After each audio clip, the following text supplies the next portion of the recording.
Before I even start this video, I would like to extend a thank you to Kobe, Shadowlight Chaosman, Pat, Beatbop Joe, Battlebee, Colby, Ethel, From Dark Hell, Hexamu, IK4, Mask, KZ, Natsu, Mike, Oridian, Splitzel, and Sir Omni. Whew!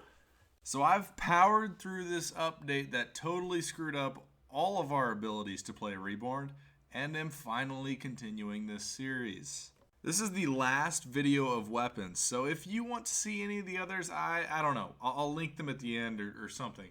So I saved the alphabetically last for last in this one, and I'll go over the snipers added in the Reborn mod. Up first, we have the Quash. The Quash is a legendary Jacob sniper replacing the Buffalo. To get this one, you'll have to farm Dakino's mom in either Lynchwood or the Peak. Red text for this one is, "You better not make me cut this sentence short," which I'm assuming is basically just a play on the word quash. Yeah. So this gun was actually one of my more liked additions. Was never a huge fan of the Buffalo because of the slow bolt fire, and this gun kind of fixes that. To start, this gun has a pretty big mag and can put out damage much faster. It has much better stats across the board than the Buffalo, but still keeps its general feel as it has no sight. The biggest change up with this gun is that it adds a 2-round burst when you are aiming down the sights. Not very Jacobs-like, but I still kind of like it. Next gun is the Hitman. The Hitman is a legendary Hyperion sniper that replaces the Morningstar.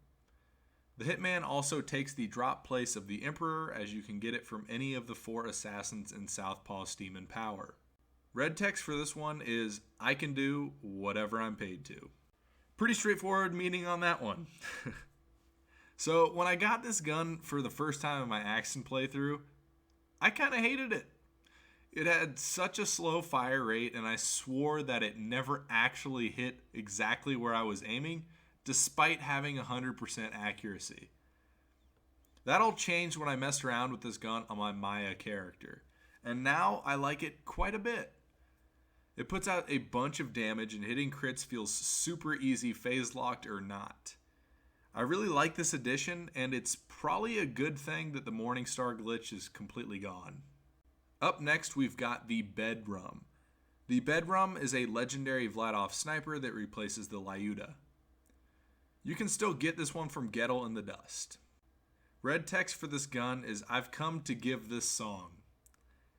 This is a reference to a very strange Russian singer and a song called Chum Chum Bedrum.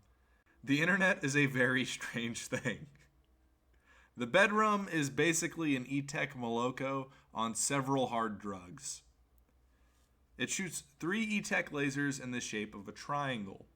It also has no recoil whatsoever and 100% accuracy, even though you'll never hit where you were aiming.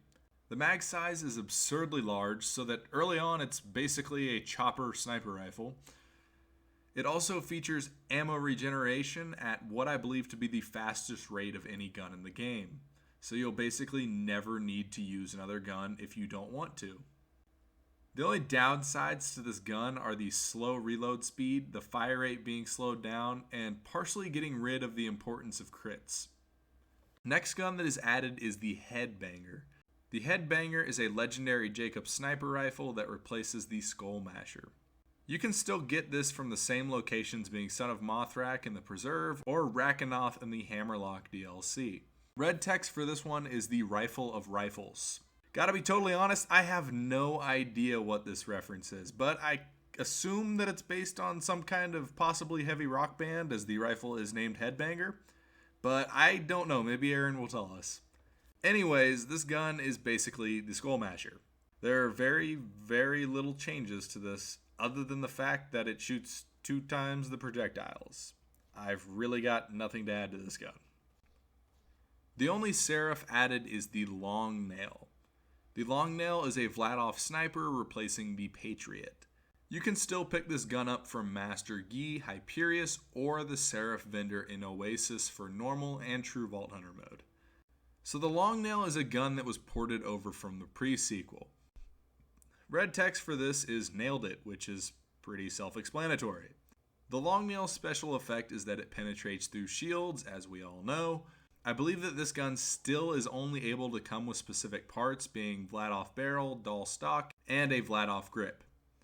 Can't 100% confirm that, but I believe it still does. Adding this gun in over the Patriot definitely makes this gun slot better, and I'm very happy to see it. One of the 2 pearls added in is the One Shot. The One Shot is a Hyperion sniper rifle that replaces the legendary Invader sniper rifle. This one you can get from the Pearl loot pool, so Cromracks, oh my god what the hell, Tubbies, or Loot Midgets. Red text on this one is, if it took more than 1 shot trademarked, you weren't using a redacted, which is clearly a hit on Jacobs as this is a Hyperion gun. This gun's effects are pretty clear in its name, but it's trying to put the most damage out that it possibly can.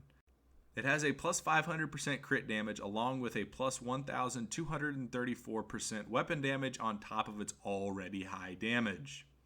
Each shot from this gun also takes up 5 ammo, so you can burn through ammo pretty dang quick.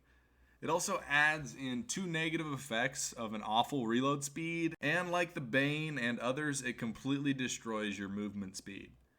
This gun is an awesome idea, but I can't get myself to like it all that much just because of how impractical it is for mobbing, and it doesn't really help much at all against anything that isn't a mini-boss.